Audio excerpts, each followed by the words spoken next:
ఇప్పుడే జీ5 app download చేయండి. చూడండి మీ ఫేవరెట్ టీవీ షోస్ ఎప్పుడైనా ఎక్కడైనా.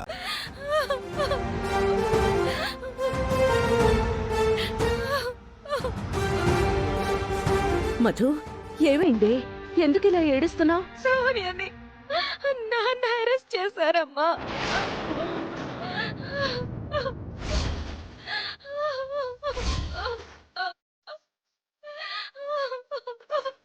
ఎందుకు అరెస్ట్ చేశారు? సూర్య డ్రగ్స్ అమ్ముతున్నాడని అరెస్ట్ చేశారు. సూర్య డ్రగ్స్ అమ్మడం ఏంటి మధు? తను అలాంటి వాడు కాదు కదా. ఆ విషయమే నేను నాన్నతో చెప్పాను.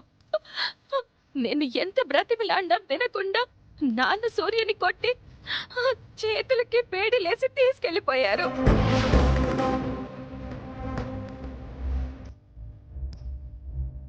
సూర్య మీద కోపంతో నాన్నేం చేస్తారో అని భయంగా ఉందమ్మా. అమ్మా అమ్మా, సూర్యకి ఎవరు లేరమ్మా. సూర్య వాళ్ళ అన్నయ్య వదినలు కూడా ఏం చేయలేరు. సూర్యని కాపాడమ్మా, ప్లీజ్ అమ్మా. నువ్వు కంగారు పడుకు మధు. మీ నాన్న వచ్చాక నేను మాట్లాడతాను. ఏడవకే, ఏం కాదు, మేం ఉన్నాం కదా. సూర్యను వదిలేయమని మీ నాన్నతో నేను చెప్తాను లేవే, నువ్వేం బాధపడకు.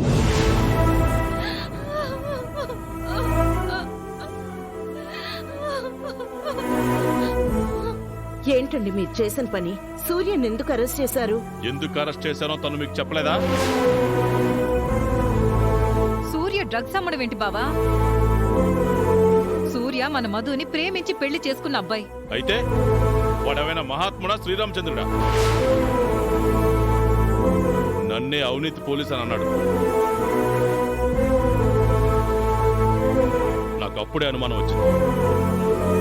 ముందు దీన్ని మన ఇంటికి పంపించి తర్వాత వాడు మనతో మంచిగా ఉన్నట్టు నటించాడు.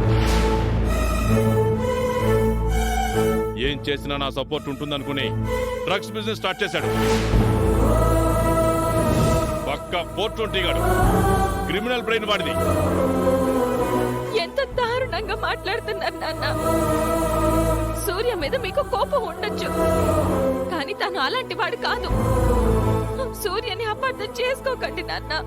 ఎవరు ఎలాంటి వారో నాకు తెలుసు. నేను పోలీసుని, నా కళ్ళు ఎవరో కప్పలేరు.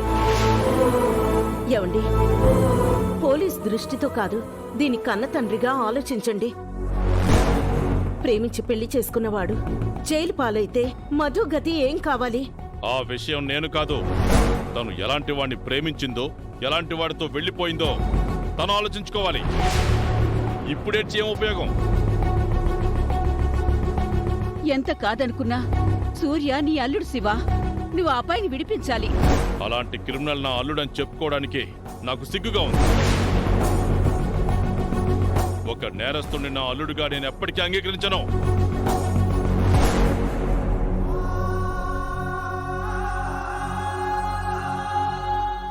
జీ5 యాప్ డౌన్లోడ్ చేసి అన్ని ఎపిసోడ్స్ పూర్తి ఉచితంగా చూడండి.